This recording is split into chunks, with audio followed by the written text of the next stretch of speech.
What if I told you that giving up intimacy after 60 could silently cripple your heart, cloud your memory, weaken your muscles, and trap you inside a fragile body you can no longer command?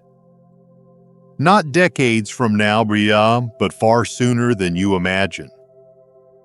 And once it begins, the decline is almost impossible to stop. I'm Dr. James, a men's health specialist with over 30 years of experience helping seniors across America reclaim their strength, passion, and independence. I once saw a 74-year-old man who died quietly in his sleep, not because of sudden illness, but because he abandoned the very connection that could have kept him vibrant and alive. That loss wasn't inevitable. It was preventable. You see, the very act many older men abandon, often out of shame, fear, or misinformation, turns out to be the key to preserving not just your sexual health, but your emotional resilience, your heart strength, and even your independence. It's not about clinging to the past. It's about protecting the best parts of yourself for the future. In today's video, I'm going to reveal the shocking truths about masturbation that thousands of older men wish they had learned decades earlier. You'll discover why staying sexually active in private is not just normal. It's necessary for keeping your blood flowing, your nerves alive, and your spirit youthful even after 70. And stay with me, because toward the end, I'm going to share the number one most overlooked habit that could either save or sabotage your vitality. A simple action you can start today to reclaim what aging has been trying to take away. Before we continue, if you haven't already, take a moment to subscribe and turn on the notification bell so you never miss another life-changing lesson designed to help you stay strong, connected, and thriving at every age. And if this message resonates with you, type 1 in the comments. If you feel there's something more you'd like to learn, type 0. I am here to listen and grow with you. Sometimes the greatest dangers are not the ones that strike us down all at once, but the ones that slip into our lives unnoticed, stealing pieces of our strength and spirit day by day, until one day we wonder where they went. 1. The silent decline no one warned you about. When I look back over the decades of working with older men, there's a particular kind of sadness that never leaves me. It's the sadness of watching strong, proud men fade away, not because of a catastrophic illness, but because of a slow, silent erosion they never saw coming. They thought they were doing the right thing, aging gracefully, accepting the changes without question, letting go of their sexual selves because, after all, isn't that what growing old is supposed to look like? But the truth is far more heartbreaking. What they gave up wasn't just sex. They gave up vitality. They gave up strength, memory, independence, the very qualities that made them who they were. And they didn't even realize it until it was too late. I remember one man in particular, let's call him Robert. He was 72 when he came to see me, though he looked much older. His shoulders sagged, his skin was pale and thin, his voice was soft and unsteady. He told me he hadn't had any form of sexual activity, even private intimacy with himself, in over 15 years. At first, he thought it was noble, even dignified, to set that part of his life aside. He believed he was aging with honor.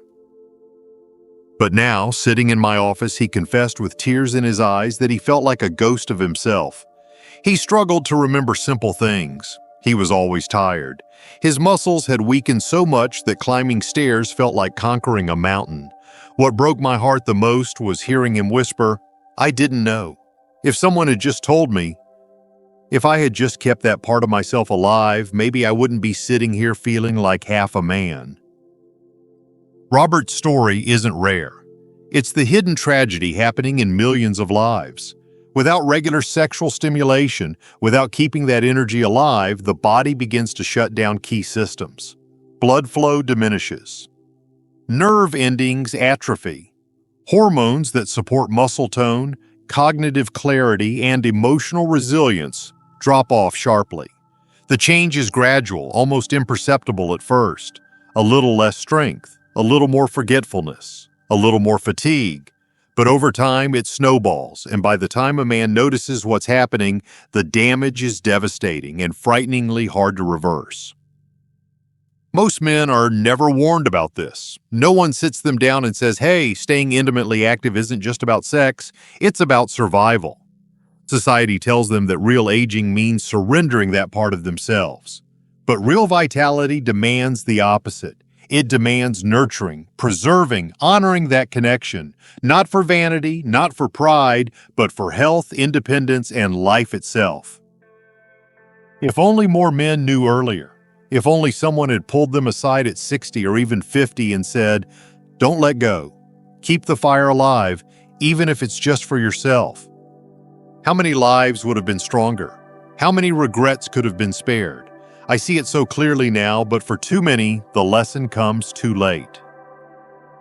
There is a silent battle happening inside your body right now, whether you feel it or not, and you have more power than you realize to change the outcome. But you must act before time locks the door for good. And speaking of power, what if I told you that the simple act many older men shy away from, the very thing they believe is no longer necessary, is actually the key to keeping the heart, the brain, and the spirit alive and thriving? Stay with me, because next I'll show you why masturbation isn't just about pleasure, it's about protecting your future. 2. Why masturbation isn't just about sex, it's about survival. For most of my career, I watched men treat their sexuality as if it were some optional piece of their identity, something to be quietly packed away once they crossed a certain age, like a suit that no longer fit. But what they didn't realize, what I so desperately wish more men had been taught earlier, is that their sexuality was never just about intimacy or pleasure. It was a critical part of their survival, their strength, and their mental clarity. Losing it was never supposed to be part of healthy aging. Giving it up without a fight was never the plan nature had for them. I remember a conversation with another patient, Frank, a retired firefighter who prided himself on his resilience. At 68, he still looked strong, but he confessed he had lost something deeper, a spark, a vitality he couldn't explain. He told me he had given up all forms of sexual activity years earlier, thinking it was what a dignified older man does. But with that loss, he started noticing other things slipping away. A creeping fatigue, a fogginess in his thinking, a subtle weakness in his legs. At first, he brushed it off as normal aging. By the time he realized something was wrong, it felt too late.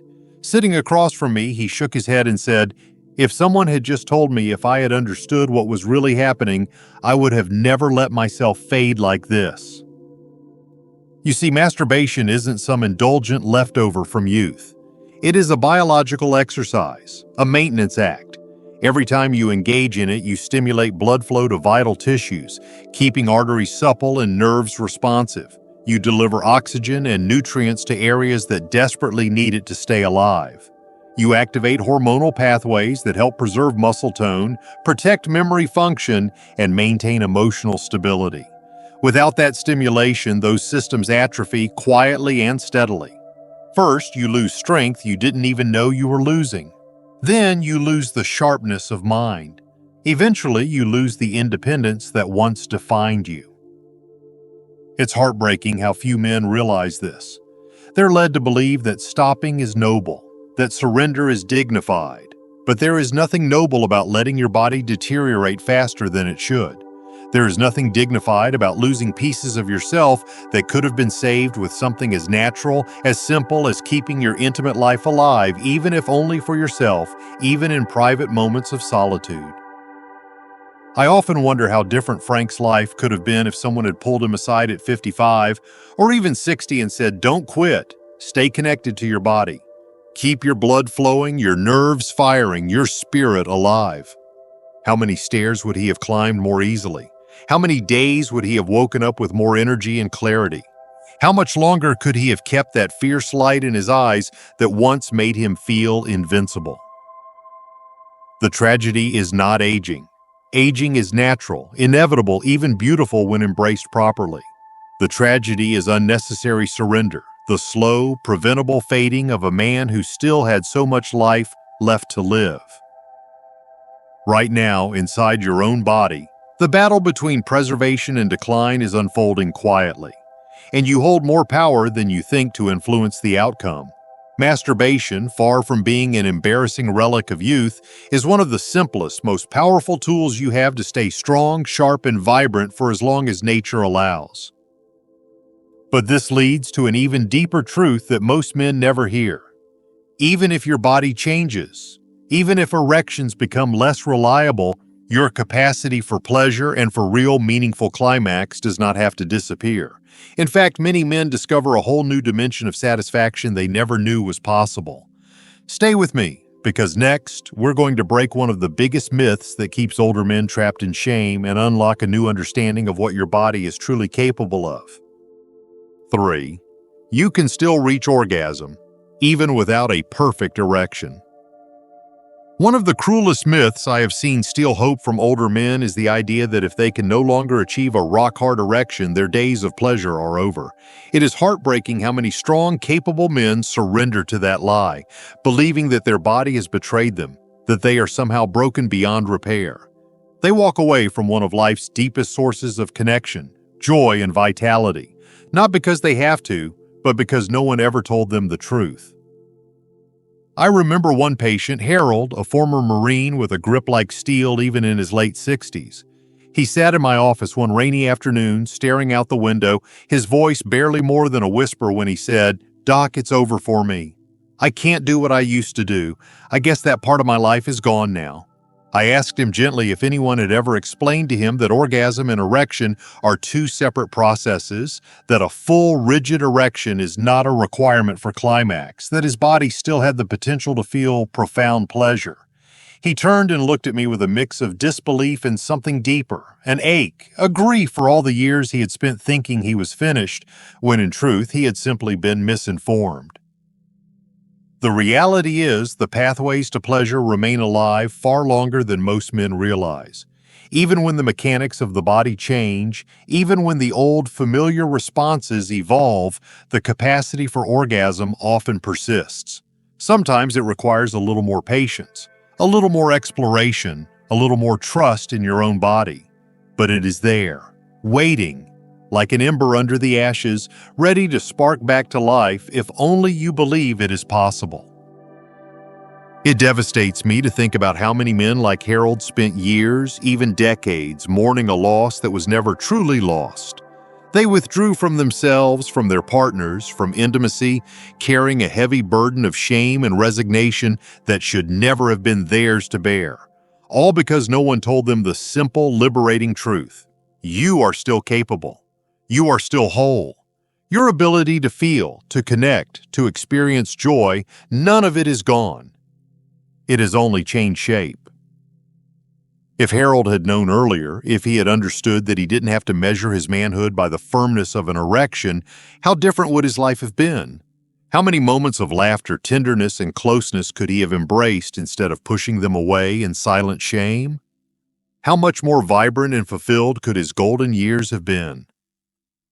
This is why I speak so passionately about these topics, because behind every silent man who gives up on himself too soon is a lifetime of memories he could have made, a richer, fuller life he could have lived if only he had been given the right information, the right encouragement, the right hope.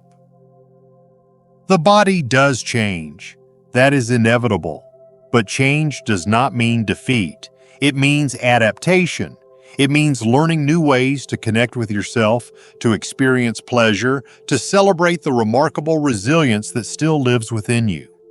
Giving yourself permission to explore these new dimensions is not weakness. It is wisdom. It is courage. It is life refusing to be silenced. And if you think reclaiming your pleasure is powerful, wait until you discover what it does for your emotional health. Because next, we are going to dive into the hidden emotional benefits of staying sexually active and why neglecting this part of yourself can quietly erode not just your happiness, but your very will to live. Stay with me, because what you are about to learn could change the way you see yourself forever. 4. The emotional lifeline most older men overlook. There is a hidden cost to giving up intimacy that no one talks about. It is not written about in the pamphlets you get from your doctor. It is not whispered about among friends. Yet I have seen it unfold over and over again in the lives of good men who thought they were simply accepting the natural course of aging. What they didn't realize was that by letting their intimate life slip away, they weren't just losing physical pleasure, they were severing one of the deepest emotional lifelines that keeps the human spirit alive. I think of George, a widower who first came to my office in his early 70s. He wasn't sick in the traditional sense, his heart was still beating, his lungs were still strong enough, but there was a sadness about him, a hollowed-out quality that words could barely touch. He told me that after his wife passed, he saw no point in maintaining any sort of sexual activity, even privately. It felt wrong, he said. It felt selfish. So he let that part of himself wither away, believing it was the noble thing to do. At first, he didn't notice the change. A little more tiredness, a few more restless nights, a little less motivation to get up and greet the day. But as the months turned into years, George found himself struggling with waves of loneliness and sadness that seemed to come out of nowhere. He tried hobbies, social clubs, even church groups, but nothing filled the quiet ache that had taken root deep inside him. He said to me one day, voice trembling, "I thought I was doing the right thing. I didn't know I was slowly letting my own light go out." Science now tells us what George's heart already knew. Regular sexual activity, even solitary activity, helps regulate the body's stress hormones, boosts natural feel-good chemicals like dopamine and oxytocin, and promotes emotional resilience. It is not just about feeling good in the moment. It is about keeping the mind sharp, the heart open, the spirit engaged with life. Without that stimulation, the body's chemistry tilts toward depression, anxiety, isolation. It becomes harder to find joy in the simple things, harder to bounce back from setbacks, harder to stay connected to the world around you. I have lost count of the number of men who have confessed to me, often in choked, ashamed tones, that they feel invisible after 65, 70, 75. They believe their usefulness, their relevance, their very aliveness has faded. And yet, time and time again, I have seen those same men reclaim a vibrant, meaningful life when they dared to reconnect with themselves in the most primal human way. Not by chasing some impossible fantasy of youth, but by honoring the needs of the body and soul that remain very much alive, even when the world tells them they should have been buried long ago. If George had known sooner that tending to his intimate life was not a betrayal of his grief, not a selfish act, but a profound form of self-respect and emotional survival, how much pain could he have been spared? How much longer could he have carried the spark of joy in his eyes instead of surrendering to the heavy gray silence that eventually overtook him? The real tragedy is not that men age, it is that they are taught to age by cutting themselves off from the very lifelines that keep them fully human. But it does not have to be that way. Even now, wherever you are in your journey, it is never too late to choose connection over isolation, vitality over surrender. And as powerful as emotional health is, there is an even deeper danger lurking when men give up their intimate lives too soon. It is a threat not just to their happiness, but to their very survival. In the next part, I am going to reveal the two silent forces that rapidly accelerate physical decline in older men, and how staying connected to your body could mean the difference between thriving and merely surviving. 5. Fear and shame, the hidden enemies of vitality. If there is one force more devastating than aging itself, it is fear. Fear of judgment, fear of doing something wrong, fear of becoming a shadow of who you used to be. And along with fear comes shame, the silent thief that steals a man's vitality long before age ever could.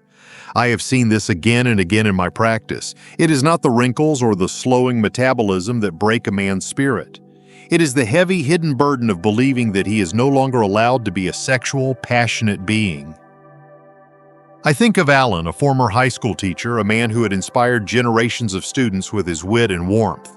When he first came to see me at 71, he was battling more than just the physical aches of age. He was carrying decades of unspoken shame.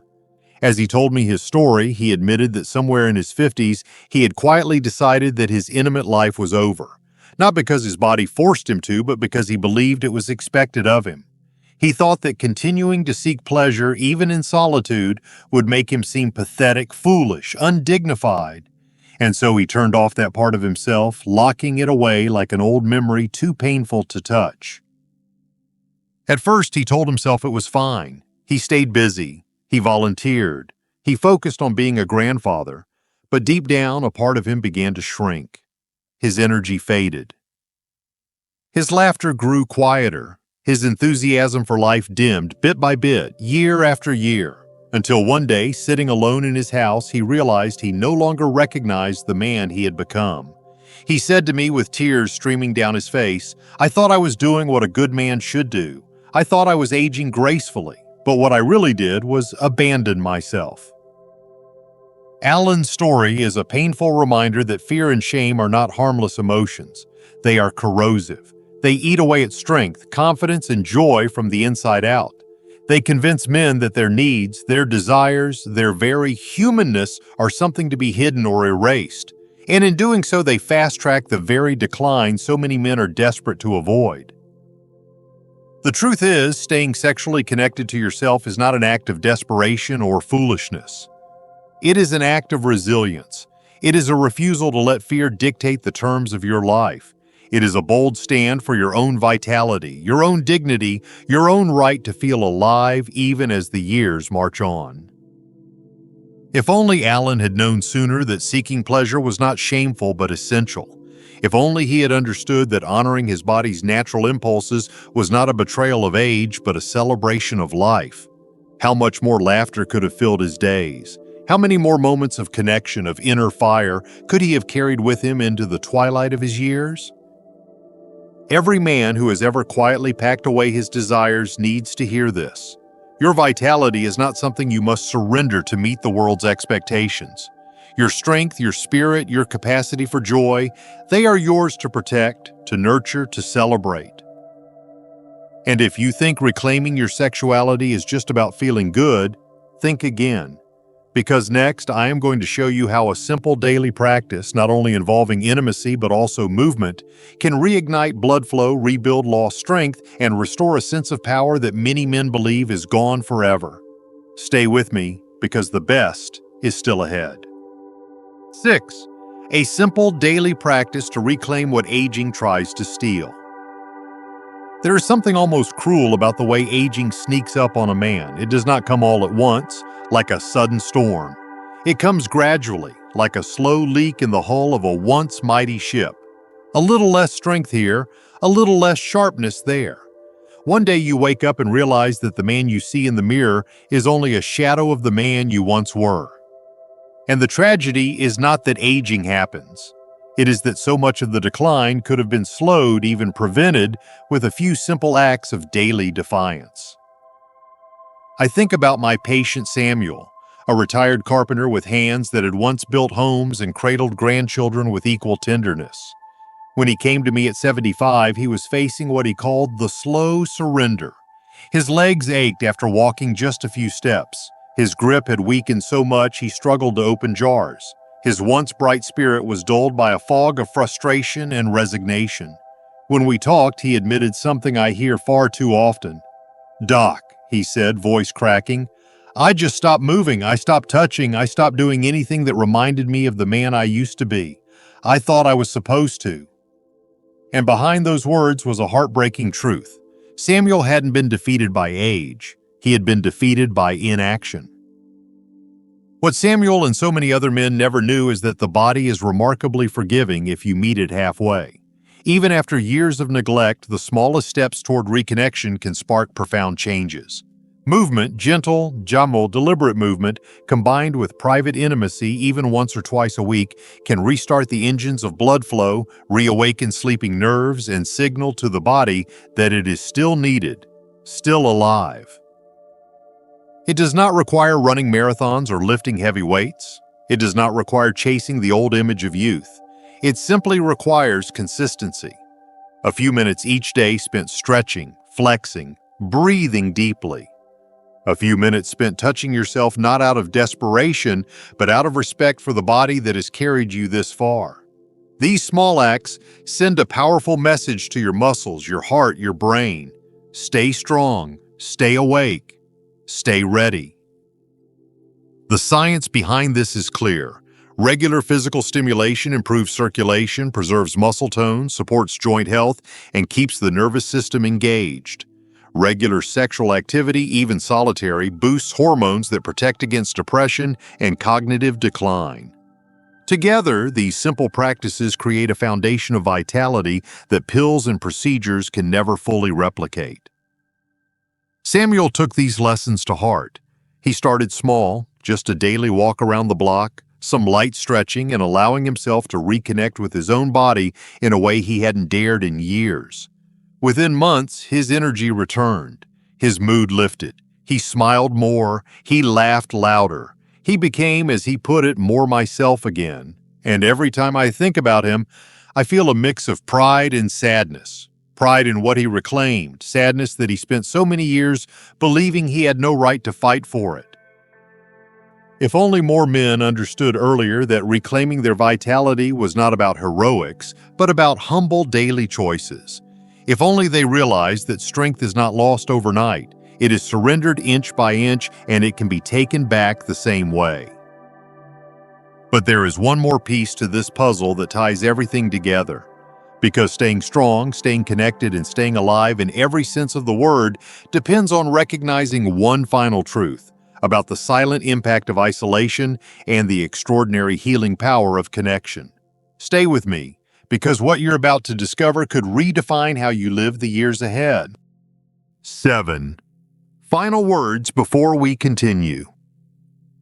As I sit here reflecting on the countless stories I have heard over the years, I realize that aging is not the enemy. The real enemy is the slow, silent surrender to isolation, the quiet choice to disconnect from your body, your desires, your very sense of being alive. And most men tragically make that choice not because they want to, but because they believe it is expected of them. No one tells them that the deeper cost of letting go is not just physical weakness, but emotional loneliness. A kind of spiritual fading that is far harder to reverse than any muscle loss or memory slip. I think about Leonard, a patient who came to me at 78. On paper, he was doing fine. His heart was strong enough, his labs were decent, but when he sat across from me, there was a heaviness in his eyes, a weight that no medical test could measure. He admitted that over the years he had stopped seeking connection, not just sexual connection, but all connection. He had stopped reaching out to friends, stopped making time for laughter, for closeness, for touch. He believed, like so many men of his generation, that it was noble to age stoically, to bear the loneliness with silent dignity. But inside, Leonard was slowly dying in a way that no stethoscope could detect. His body was alive, but his spirit was shrinking day by day. He told me he would often sit by the window for hours, watching the world go by, feeling more like a ghost than a man. And when he finally said, "I wish I had fought harder to stay connected. I wish I had known it mattered," there was a pain in his voice that I will never forget. It matters. It matters more than most men ever realize until it feels too late. Human beings are not meant to live in isolation. Our bodies, our hearts, our very souls are wired for connection, for touch, for closeness, for being seen and valued.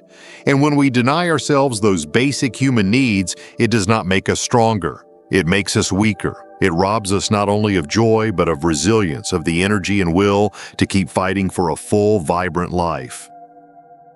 If Leonard had known sooner, if he had understood that maintaining intimacy, whether through relationships, through self-connection, through simple acts of reaching out, was not selfish or foolish but essential, how many more years of real living could he have enjoyed? How many more sunsets could he have watched with a heart full of gratitude instead of quiet sorrow? How many more moments of laughter, of warmth, of purpose could have filled the spaces that instead grew cold and empty? But here is the truth. It is never too late. No matter how many years have passed, no matter how much you may feel you have lost, the door to vitality, to connection, to meaning is still open. It only takes a single step, a choice to reconnect, to reach out, to honor the parts of yourself that still long to live fully. In the journey ahead, I am going to share with you the single most powerful principle I have learned about thriving after 60, 70, 80, and beyond. a principle that has nothing to do with denying age or pretending to be young, and everything to do with embracing a deeper, richer strength that grows stronger with time. Stay with me, because what comes next could very well redefine everything you believe about aging and show you a path not just to survive, but to truly thrive. Closing conclusion. Aging is not a sentence. It is not the end of vitality, purpose, or connection. It is a transition, one that can either drain the life out of a man or open doors to a deeper, more resilient strength he never knew he possessed. Every story you've heard today, Robert, Frank, Harold, George, Alan, Samuel, Leonard, carries the same lesson. The real tragedy is not growing older. The real tragedy is giving up before your time. It is not too late. It is never too late to reclaim the parts of yourself that still burn quietly beneath the surface. It is never too late to move your body, to touch your own skin with respect, to reconnect with the energy that has always been yours. You do not have to be defined by decline. You do not have to accept loneliness, weakness, or fading joy as inevitable. You have the power to stand up to yourself, to the false beliefs you were taught about aging, to the silent enemies of fear and shame. Every small act of connection, every quiet moment of honoring your body is a rebellion against the slow fading of life. It is a declaration that you are still here, still strong, still worthy of passion, of vitality, of joy. The next chapter of your life is still being written. You hold the pen. Choose to write it with courage, with intention, and with the fierce knowledge that the best parts of you are not behind you. They are waiting to be lived, fully and unapologetically, right now. These lessons are meant to inspire you to live fully and authentically. Now, I'd love to hear from you. Take a moment to reflect and share one thing you've learned and plan to apply in your own life. Let's support each other on this journey toward embracing these truths. If you enjoyed this video, please leave a comment with 1. If not, feel free to comment with 0. Your feedback means a lot to us. Don't forget to like, share, and subscribe to our YouTube channel for more content like this.